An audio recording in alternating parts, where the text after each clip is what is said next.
भारतीय डांसर और मॉडल राखी सावंत ने अपने शौहर आदिल दुर्रानी से अलैदगी का ऐलान करते हुए इस पर संगीन इल्जामात लगा दिए। गुज़िश्ता माह राखी ने आदिल खान के साथ निकाह की तस्वीर और वीडियोस शेयर करते हुए अपनी शादी का ऐलान किया था। साथ ही राखी की जानिब से कलमा पढ़कर मुसलमान होने की वीडियो भी शेयर की गई थी।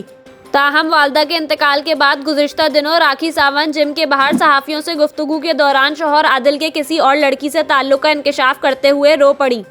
राखी ने आदिल दुर्रानी से मुतालिक मीडिया को बताया कि आदिल झूठ का पुतला है। आदिल ने मेरे सामने कुरान पाक पर हाथ रखकर कहा कि वो इस लड़की को ब्लॉक कर देगा, लेकिन इसने ऐसा नहीं किया, जिसकी वजह से वो लड़की अभी भी आदिल को ब्लैकमेल कर रही है।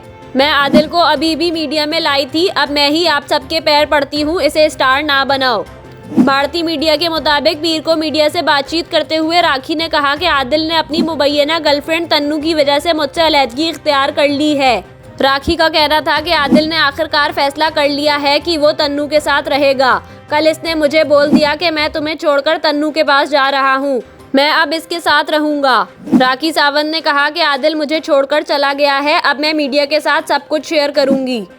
अदाकारा ने आदिल पर अपनी मां की मौत का इल्ज़ाम भी लगाया और कहा कि अगर इन्हें बर वक्त तिब्बी इमदाद मिल जाती तो वो आज जिंदा होती।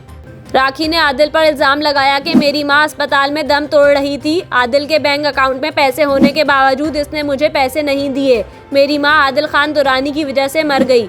उन्होंने कहा कि बॉलीवुड में नाम बनाने के लिए आदिल ने मुझे सीढ़ी बनाया, मेरे बहुत सारे पैसे भी लिए, मैं अदालत में सब कुछ बताऊंगी। याद रहे कि राखी सावंत की वालदा कैंसर के आर्जे में मुब्तला थी और काफ़ी अरसे से अस्पताल में ज़ेरे इलाज थी।